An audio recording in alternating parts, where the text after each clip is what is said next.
o presidente Lula criticou em uma entrevista à Rede Globo na Bahia, nessa quarta-feira, o embate com o Congresso pelo aumento do imposto sobre o IOF e defendeu ali a judicialização do caso no Supremo Tribunal Federal. De acordo com o presidente, se ele não for à Suprema Corte, ele não consegue governar mais o país. Ele ainda falou, cada macaco no seu galho. A gente preparou aí até uma arte com que o presidente Lula falou. Ele falou que o dado concreto é o que interesse de poucos prevalece dentro da Câmara e do Senado, o que ele considera um absurdo. Se ele entrar com um recurso no Poder Judiciário e se ele não for à Suprema Corte, eu não governo mais o país, cada macaco no seu galho. Foi isso que o presidente Lula disse durante essa entrevista na Bahia. Nessa entrevista, o Lula também argumentou a decisão ali de aumentar a alíquota do IOS. Segundo ele, isso não representa um aumento de imposto, mas sim um ajuste tributário no país para que os mais ricos paguem mais. Portanto, segundo ele, não seja preciso cortar gastos de políticas públicas. A gente falou muito isso e principalmente ali é uma crítica, principalmente para quem nos acompanha, é porque o governo quer aumentar os impostos, mas não corta justamente ali o corte de gastos nessa questão do IOF. E para poder contextualizar quem nos acompanha, nessa terça-feira, ontem, o advogado-geral da União, Jorge Messias, afirmou que o governo federal decidiu levar a questão ao Supremo. Segundo ele, a derrubada do decreto pelo Congresso violou a separação dos poderes. Levi, qual que é a estratégia do governo? Tem espaço para o governo reagir ao Congresso Nacional? Porque a gente vê um governo bastante refém do Congresso. Não sei, ontem a gente até discutiu com a Francine se tem margem desse governo aumentar o tom ou se ele está completamente vendido. Pois é um governo que a gente vê até acuado, né? Porque vê essa situação da popularidade do presidente Lula não sair desse viés de baixa que já vem, pelo menos desde o final do ano passado, o Congresso, muito com base nisso, o Congresso Nacional resiste a muitas das medidas da equipe econômica, e aí o governo vai ficando sem meios ali para adotar algumas das políticas que ele gostaria. Então, muitas vezes, acaba partindo para um ataque até retórico, né? Para uma ofensiva retórica, que muita gente apelida aí de um nós contra eles, que é, de fato, uma estratégia considerada arriscada. Ao mesmo tempo, o governo ele tenta ali amaciar um pouco essa situação, inclusive nessa própria ação aí do Supremo, da Advocacia Geral da União, que não é uma ação que mira diretamente o projeto que o Congresso aprovou para derrubar o IOF, o reajuste do IOF. É uma ação de constitucionalidade para reafirmar o decreto que o governo editou lá atrás. E aí, hoje, até nessa própria entrevista, o presidente Lula, ele fez essas críticas aí ao Hugo Mota, disse que o Hugo Mota descumpriu o acordo que tinha feito com o governo, ao mesmo tempo ele disse que é um cara muito agradecido ao Congresso, que não existe rivalidade com o Congresso, que o Congresso já aprovou muitas coisas que ele queria, e aí ele falou, olha,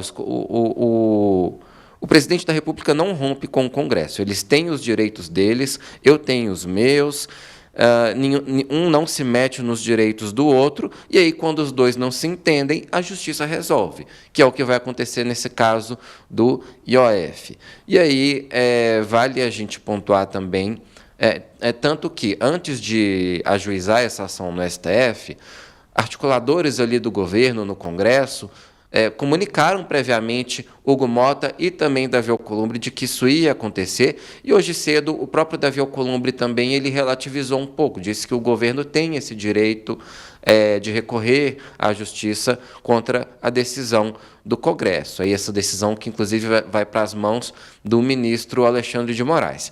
E aí acho que vale a gente pontuar também essa relação entre o ministro Fernando Haddad e o presidente da Câmara, Hugo Mota, porque Haddad até falou que ele ligou para Hugo Mota depois da votação do Congresso na semana passada, mas ainda está esperando um retorno do deputado. Então, eles estão sem se falar pelo menos há uma semana. Eles sempre tiveram uma relação muito boa. Haddad sempre foi ali de muitos elogios ao Hugo Mota, mas essa relação deu uma leve estremecida. E ontem também, num evento lá no Palácio do Planalto, o lançamento do Plano Safra, Lula saiu em defesa de Fernando Haddad, disse que Haddad muitas vezes paga o preço por ser um cara honesto, e ele mandou alguns recados ali para o Congresso sobre cortar privilégios, criticou muito a indústria do lobby. Então, Lula tem saído em defesa aí de Fernando Haddad, reafirmando essa posição aí do Ministério da Fazenda e da equipe econômica. Então, tem essa relação aí de um certo morde-a-sopra mesmo do governo federal em relação ao Congresso, de contestar a decisão no Judiciário, falar ali dos lobbies, criticar a decisão do Mota, mas ao mesmo tempo falar que não existe rompimento, que quer manter o diálogo, e aí fazer esses elogios também ao mesmo tempo às lideranças do parlamento. O Levi, é quase um ghost, né? Então, do Hugo Mota pro Fernando Haddad. É quase, tem que avisar. Você acha que ele é seu amigo, mas ele não é seu amigo mais. Vocês estão de lados opostos agora. Alguém tem que avisar isso pra ele. Mas realmente toda essa questão. Quero aproveitar aqui e registrar algumas participações aqui no nosso chat. A gente tem a participação aqui de algumas pessoas criticando ali o governo Lula, falando que já está ultrapassado. A gente tem o comentário da Flávia, falando, criticando a direita, falando que a direita é contra o trabalhador. A gente tem o comentário do Abraão também, criticando o governo Lula, falando que já faz tempo que esse governo não faz nada pelo Brasil. E também tem um comentário do Clebson também criticando ali a questão desse governo, mas também criticando a questão do Congresso Nacional. E é o que parece que esse governo vai fazer. Tem apostado muito nessa narrativa ali de apostar nesses superpoderes desse Congresso. Levi, a gente sempre fala que esse governo é refém, não só esse governo, muitos governos são reféns do Congresso por causa das emendas parlamentares. Para quem nos acompanha, queria que você explicasse por que é refém.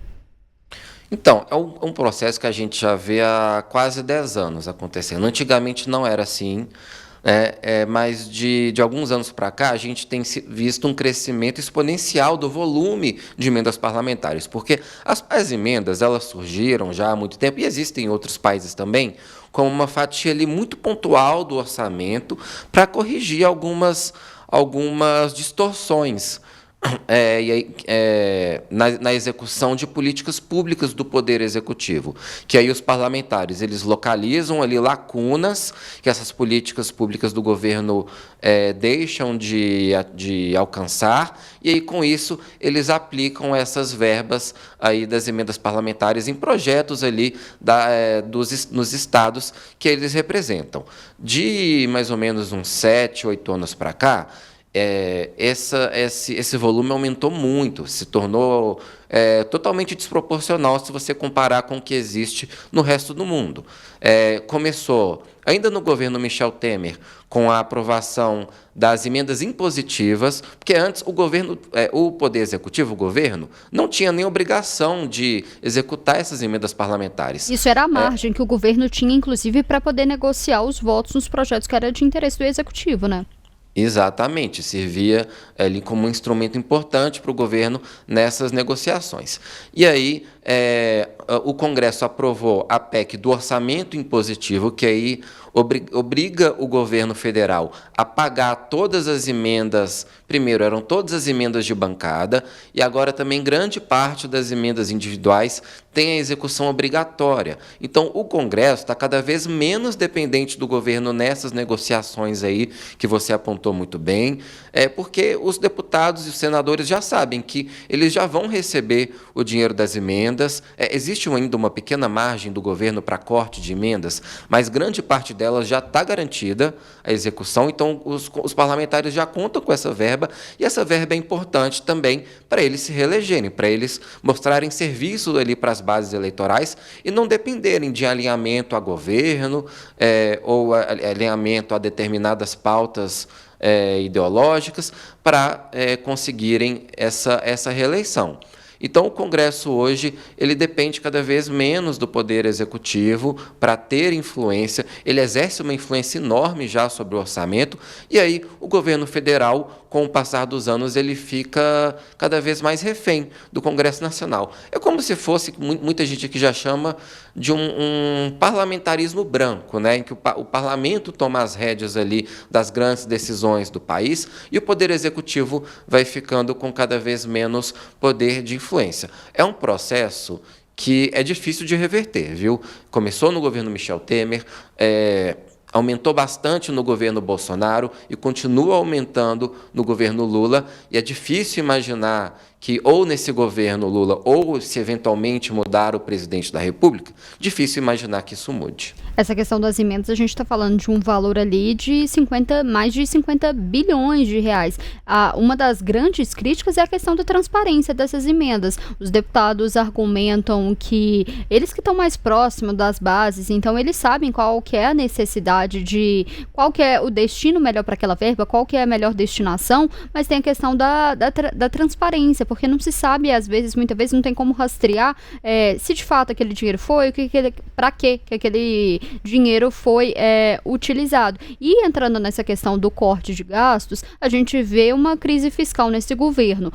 A grande crítica é porque o governo também não está cortando ali na carne, não está diminuindo alguns outros projetos. A gente fala muito de uma reforma administrativa, mas nem esse governo, e imagino que nenhum outro, vai querer cortar ali, fazer uma reforma administrativa, questões que mexem ali com o servidor, que mexem com a máquina pública também. Então, a gente vê um grande impasse. O governo tem uma questão fiscal, não corta, enquanto isso aumenta ali alguns impostos, que é a questão do IOF, a grande crítica é essa, porque está aumentando o imposto, mas também não enxuga ali a máquina. Mas a gente também tem um Congresso que também todo mundo tem que fazer sua parte, né? O governo tem que fazer sua parte, o Congresso também tem que fazer sua parte. Mas parece que nem governo, nem Congresso, ninguém está querendo fazer não está querendo, ninguém quer ceder nenhum dos lados. Mas a gente tem uma crise fiscal e esse governo já está pegando isso, mas principalmente quem pegar 2027. Esse vai ser um grande abacaxi para quem assumir o próximo governo.